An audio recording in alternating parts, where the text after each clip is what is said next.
গাজীপুরের সাংবাদিক তুহিন হত্যার দৃষ্টান্তমূলক বিচার দাবিতে শাহজাদপুরে মানববন্ধন। সিরাজগঞ্জ প্রতিনিধির ভিডিও চিত্রে বিস্তারিত। সিরাজগঞ্জের শাহজাদপুরে গাজীপুরের সাংবাদিক তুহিন হত্যার দৃষ্টান্তমূলক বিচার দাবিতে প্রতিবাদ সভা ও মানববন্ধন অনুষ্ঠিত হয়েছে। শনিবার ৯ আগস্ট দুপুরে বিসি বাস স্ট্যান্ড এলাকায় বিএমএসএফ ও সাংবাদিক নির্যাতন প্রতিরোধ কমিটির উদ্যোগে এই কর্মসূচি আয়োজন করা হয়। মানববন্ধনে শাহজাদপুরের বিভিন্ন সাংবাদিক সংগঠনের নেতৃবৃন্দ ও সাংবাদিকেরা অংশ নেন।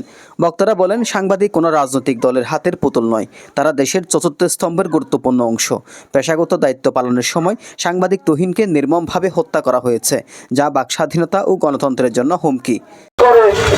বাংলাদেশের কোন সাংবাদিক নির্যাতিত হলে বা হত্যাকাণ্ডের শিকার হলে তার বিচার হবে না। যদি এরকম চলতে থাকে তাহলে কিন্তু আমরা যে রাষ্ট্রের চতুর্থ স্তম্ভ, সেই স্তম্ভ আর থাকবো না। দুপুরে শেষে সবার কাছে আবারও আমি দাবি জানাই, আমাদের হাসানুজ্জামান তুহিন ভাইয়ের হত্যাকারীদের সবাইকে দ্রুত গ্রেফতার এবং দ্রুত দৃষ্টান্তমূলক শাস্তি। বক্তারা অভিযোগ করেন, হত্যাকাণ্ডের সময় পুলিশ ঘটনাস্থলে থাকলেও তাৎক্ষণিক কোনো পদক্ষেপ নেয়নি। তারা প্রশ্ন তোলেন, এটি কি প্রশাসনিক গাফিলতি নাকি আইনশৃঙ্খলা ব্যবস্থার দুর্বলতা? মানববন্ধন থেকে দাবি জানানো হয়, দ্রুত বিচার ট্রাইব্যুনালের মাধ্যমে তুহিন হত্যার দায়ীদের দৃষ্টান্তমূলক শাস্তি, বিশেষ করে ফাঁসির ব্যবস্থা করতে হবে। বক্তারা হুঁশিয়ারি দিয়ে বলেন, দাবি পূরণ না হলে সাংবাদিকেরা প্যান ডাউন কর্মসূচি পালন করবে। সাংবাদিকদের নিরাপত্তা নিশ্চিত না হলে আমরা কলম থামিয়ে দেব।